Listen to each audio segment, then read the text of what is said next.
시에 담긴 의미를 파악하기 위해선 표현 기법의 특징을 이해하는 것이 중요하다. 이 지문은 표현 기법에 대해 얘기할 건가 보다. 아이러니와 알레고리는 입체적인 의미를 담아내는 기법으로 사용이 됩니다. 아이러니는 우리말로 뭐라고 해요? 반어. 시인이 표현하고자 하는 현실을 이해하는 준거의 틀로 작동합니다.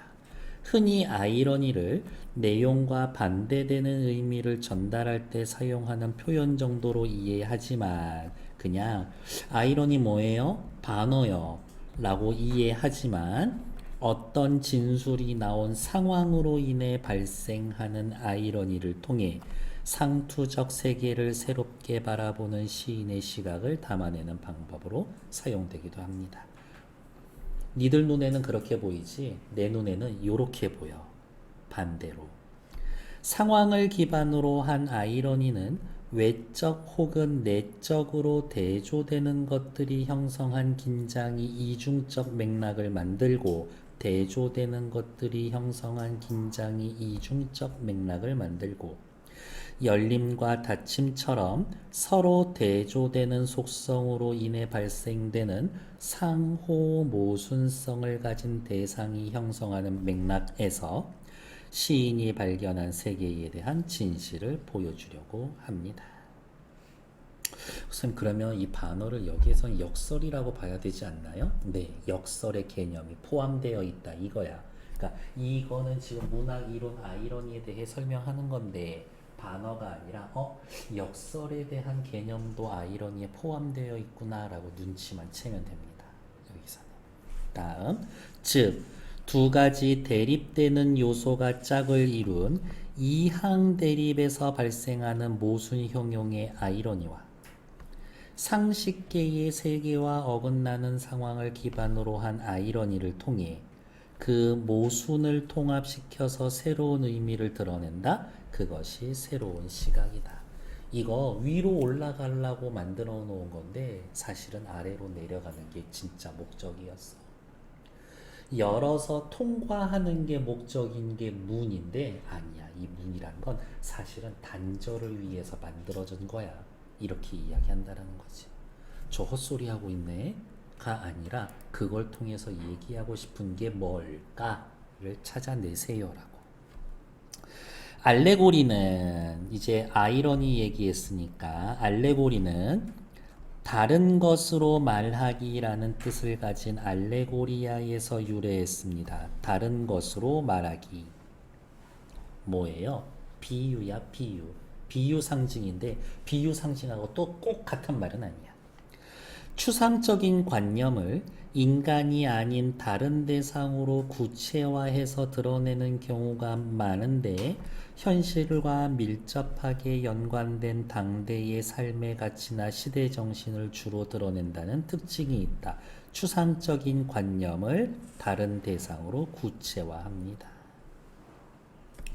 현대사회에서 가속화된 물질 문명, 거기에서의 발생한 물질적 욕망에 매몰된 현대인들을 비판하기 위해서 시적 주체가, 다른 말로 이야기하면 시의 화자가 혹은 시의 중심 대상이 다른 무언가가 되어서 그 입장에서 죽음도 불사하며 욕망에 집착하는 모습을 제시하여 현대사회와 현대인의 문제를 빗댄 작품은 알레고리 방식을 잘 보여주는 사례입니다. 그 밑에 나와 있는 나든 다시든 둘 중에 하나는 요 얘기여야 한다고. 나다 둘 중에 하나는 이 얘기여야 한다고. 그러니까 요렇게 미리 운을 띄워 놓은 거겠지. 특정 대상의 입장에서 세상을 바라보며 시적 화자가 사람이 아닌가 보다. 인간 세계에서 추구해야 할 가치를 직접 드러내거나 그 가치를 상실하고 부정적 현실에 매몰된 모습을 제시해서 비판하여 현실에 대한 시인의 시각을 드러냅니다.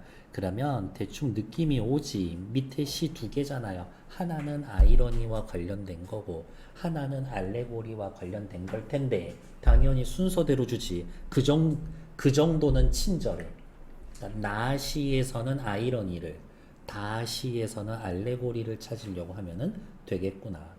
나시에서는 모순된 속성을 가진 대상이 뭔지, 다에서는 인간 대신 화자가 누군데 결국엔 인간 얘기구나 라는 걸 찾으면 된다. 시작하러 가자. 밑에 제목 이게 누가 썼더라?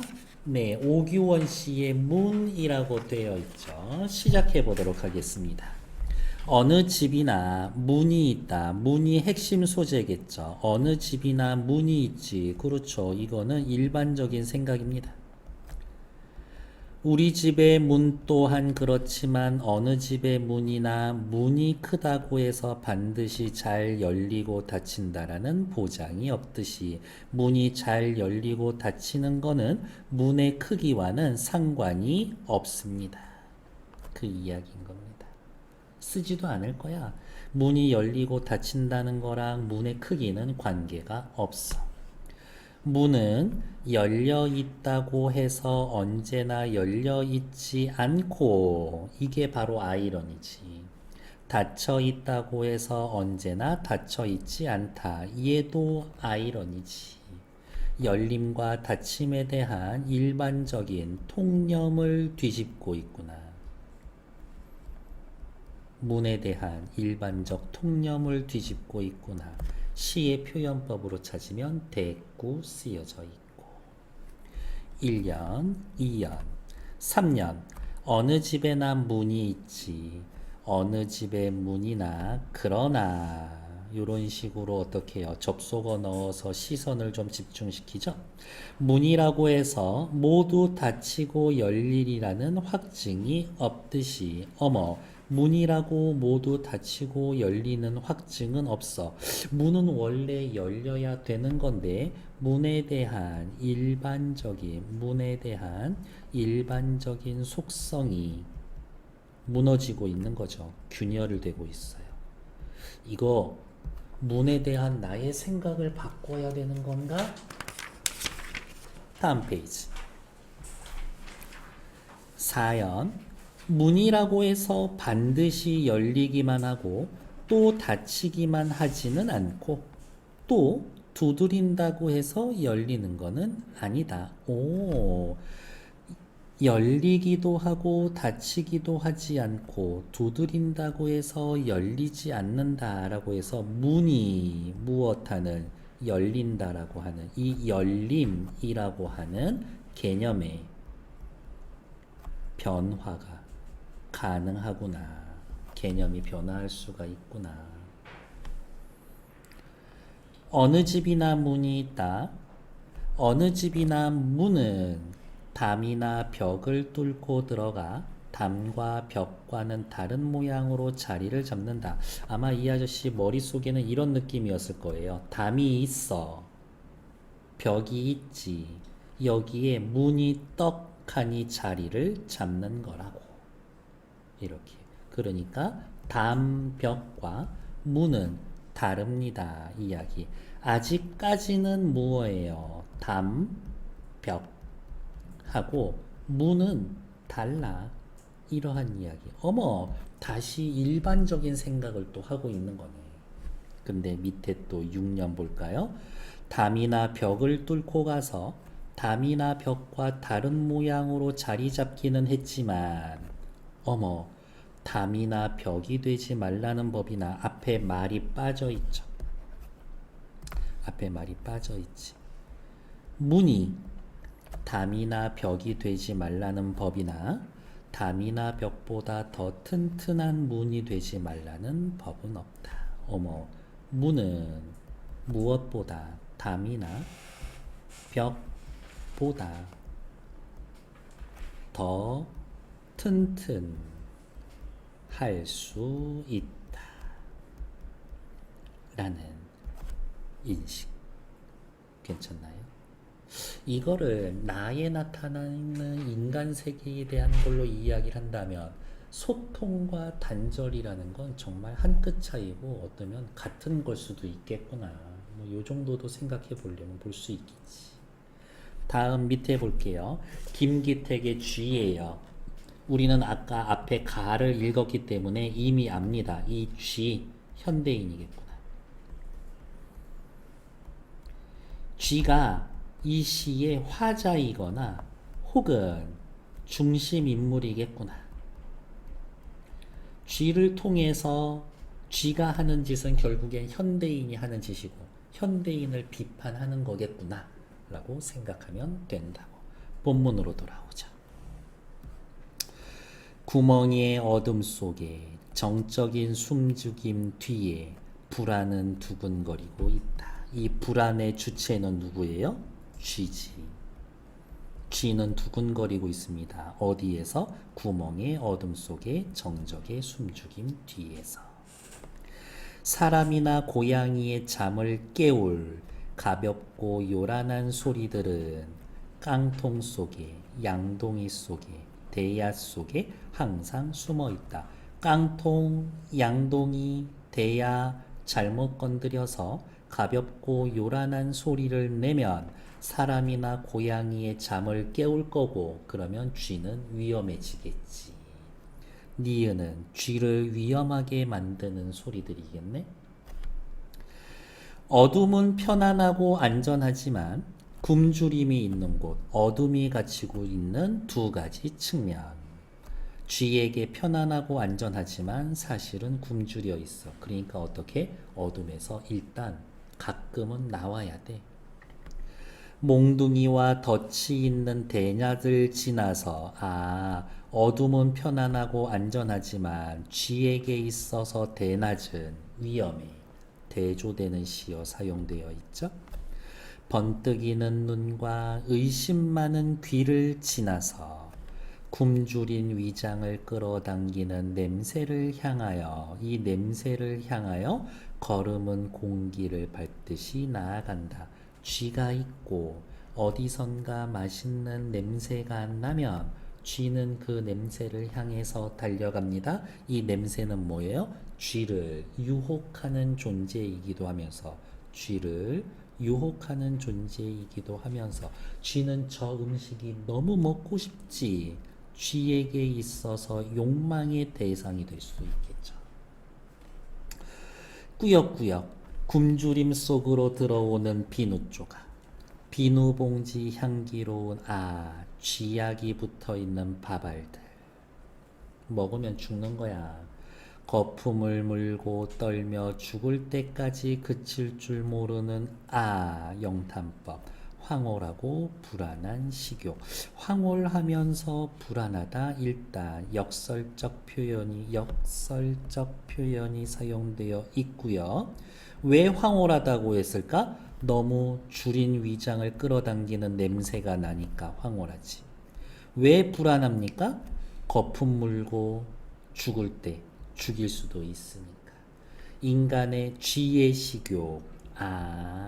현대인의 욕망이라는 건 황홀하고 불안한 거고 자기 자신을 파멸시킬 수도 있는 거겠구나 라는 건데, 우리를 유혹하는 것들은 위험한 것들이에요 라고 이야기해주고 있다. 뒤에 나와 있는 문제 자체는 어렵지 않을 거예요. 1, 2, 3, 4번 딱 2분만 드릴게요. 시작. 나와 다의 공통점으로 적절한 것은 나하고 다하고 뭐가 쉬웠나? 일단 나로 한번 볼까요? 나에는 영탄적 표현, 느낌표 찍어줄 만한 게 없었지. 나에는 대비되는 시어 있었어요. 열고 닫히고 그 다음에 담벽이랑 문이랑 있었어. 계절감 드러내는 시어 없었지. 후각적 심상, 문 얘기하면서 냄새 얘기 없었어. 유사한 통사 구조를 활용하여서 괜찮아. 대상이 피하고 나시에서의 대상은 뭐였죠? 문이었지. 문이 피하고자 하는 상황. 문이 뭘 피하나? 아니죠. 야호! 나만 읽고도 2번 답이지. 그럼 이제 확인해야죠. 다에 대비되는 시어 있나? 있지. 어둠과 대낮 있고요. 황홀하고 불안합니다 라는 대비되는 시어를 써서 활용을 하고 있지. 됐어. 정답은 2번. 다음 나에 대한 시어들. 네. 아까 요렇게 쓰여져 있어서 그냥 제가 얌생이처럼 옆에다가 그냥 1, 2, 3, 4, 5, 6년 번호 매겨놨었던 거예요. 빨리 보시라고. 1, 3, 5연에서는 각 연의 첫 행이 같은 식구를 반복하여 문에 대한 통념을 부정하고 있다. 1년 시작 뭐지? 어디 있냐? 이야. 어느 집이나 문이 있다. 어느 집이나 문이 있다. 어느 집이나 문이 있다. 문에 대한 통념을 부정하고 있는 게 아니라 어디에나 문이 있지. 통념을 제시한 거죠. 1번 탈락. 2번. 문의 크기에 따라 문의 속성이 달라진다? 아니요. 문의 크기랑 상관없다라고 했죠. 2연. 문이 열린 상태에 대한 다른 가능성. 2연 뭐라고 했어? 열려 있다고 해서 열려 있지 않다. 라니까 열려 있어도 열린 게 아닐 수 있다. 열린 상태에 대한 다른 가능성. 열리지 않은 걸 수 있다. 3번 정답. 4연에서는 문이 열리는 기능. 4연은 뭔데? 열리기도 하고 닫히기도 하지 않고 두드린다고 해서 열리지 않는다. 열리는 기능을 회복한 게 아니라 열리는 기능을 상실한 상황이지. 6년에서는 문의 수동성, 문, 벽이나 담보다 더 튼튼한 문이 되지 말라는 법은 없다. 수동성이 아니라 오히려 어떻게 문이 담이나 벽보다 더 단단해질 수 있습니다. 수동성하고는 상관이 없죠. 3번은요 어렵지 않았을 거예요. 정답은 몇 번? 5번. 황홀하고 불안한 식욕, 먹이 사슬 고리의 비정함. 쥐가 누군가에게 잡아먹히면 먹이 사슬일 수 있지. 긍정과 부정의 이미지 동시에 활용합니다. 요거는 맞고 먹이 사슬 고리의 비정함에 대해서 얘기하는 것은 아니죠. 인간의 현대인의 욕망에 대한 얘기지. 다음 4번 문제. 적절하지 않은 것. 1번. 문을 담이나 벽과 연결했다. 문을 연결, 담이나 벽, 단절이라는 이항 대립에서 발생하는 모순 형용의 아이러니. 괜찮아. 문이 열려 있다고 해서 언제나 열려 있지는 않은 겁니다. 상식적이지 않은 소리죠. 상식적인 세계와 어긋난 상황. 상투적 세계 현실을 새롭게 한번 보시죠. 상황 기반의 아이러니. 괜찮아. 문이 담이나 벽보다 더 든든한 문이 되지 말라는 법은 없다. 단절의 의미를 지닌 대상, 담, 벽이 가진 연결 가능성을 강화하며 담과 벽은 연결이 될 수 있습니다. 그 얘기야? 아니야. 연결을 위했던 문이 단절이 될 수 있습니다. 얘기지. 단절의 담과 벽이 연결의 문이 됩니다. 아니야. 그러니까 3번 틀린 얘기지. 쥐의 입장에서 쥐의 불안과 욕망을 세밀하게 묘사했습니다. 시적 주체가 특정 대상, 쥐의 입장이 되어 세상을 바라보는 알레고리 형식을 통해서 현대사회에서의 발생하는 문제, 욕망에 대한 문제를 비판적으로 보여줍니다. 괜찮아. 거품 물고 떨며 죽을 때까지 그칠 줄 모르는 식욕의 쥐 입장에서 이야기하는 형식을 통해 먹고 죽어도 저거 너무 먹고 싶더라고요. 죽음을 무릅쓰고 욕망 충족에 집착하는 대상처럼 물질적 욕망에 매몰된 현대인들을 보여줍니다. 이거 욕망에 얽매여 있는 현대인입니다. 맞는 얘기지. 틀린 건 3번. 일단 정치.